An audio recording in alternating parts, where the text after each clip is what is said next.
Yay!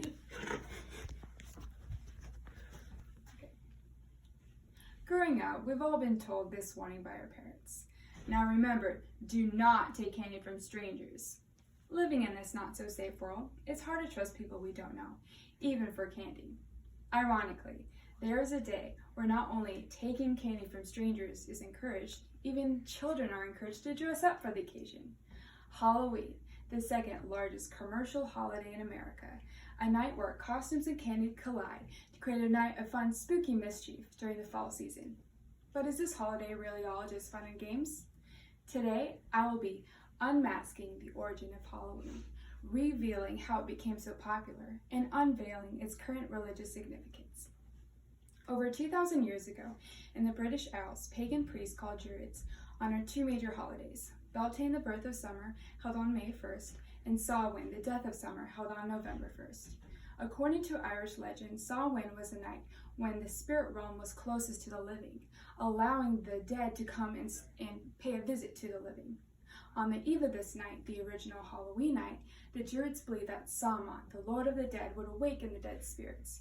The spirits would then roam the country in search of bodies to possess. The Celts, frightened by the evil spirits, would then disguise themselves like them using masks so that they wouldn't harm them. This is how Halloween costumes originated. In addition, they would leave food outside of their homes as treats so that they wouldn't perform tricks on them, hence the familiar phrase trick or treat. But they also had some pretty gruesome rituals on this night.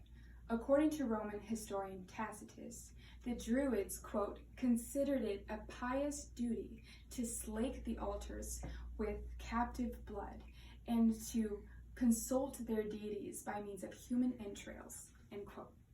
Tacitus witnessed how the Druids would resort to animal and even human sacrifices in order to appease their gods. Now you're probably wondering, how did this pagan holiday become so popular?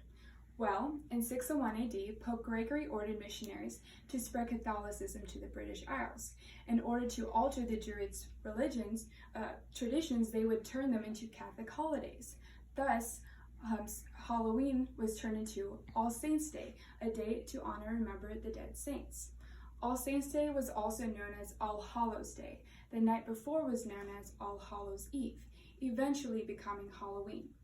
When the potato famine struck in the mid-1800s, a lot of Irish immigrants moved to America, bringing along with them their Halloween tradition. But it wasn't too long after when the United States adopted this holiday as their own. According to the American Journal of Play, Halloween has taken on a new face that caters to children and even adults who enjoy a good spook and, creative ability to dress up however they want and to get candy too. Now that I've shared with you a brief history of Halloween and how it became popular, I want to share with you its current religious role. Now, many people assume that the Druids' traditions are no longer, they're extinct. But actually the occult, which includes paganism, Satanism, and witchcraft, still practice them today. According to Raven Wolf, who's a practicing witch and author of Teen Witch, she says about Halloween, quote, "This is the witches' new year, the primary Sabbat, assembly of witches from which all others flow," end quote. Anton LaVey, the creator of the Satanic Church and the Satanic Bible, says, quote, "After one's own birthday, the two major satanic holidays are Beltane and Halloween," end quote. And on this night, their traditions can range from anywhere from animal sacrifices to child sacrifices and even cannibalism.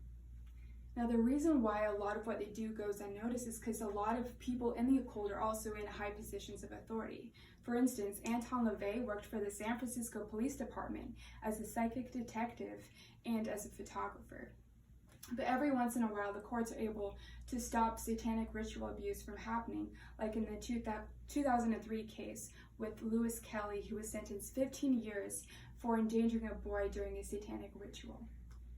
Now, millions of people celebrate Halloween, but not that many people know about its true origin. So hopefully today I've shared with you the pagan roots that it has, it's how it became popular, and even the current deep occultic roots ties that it has with it today.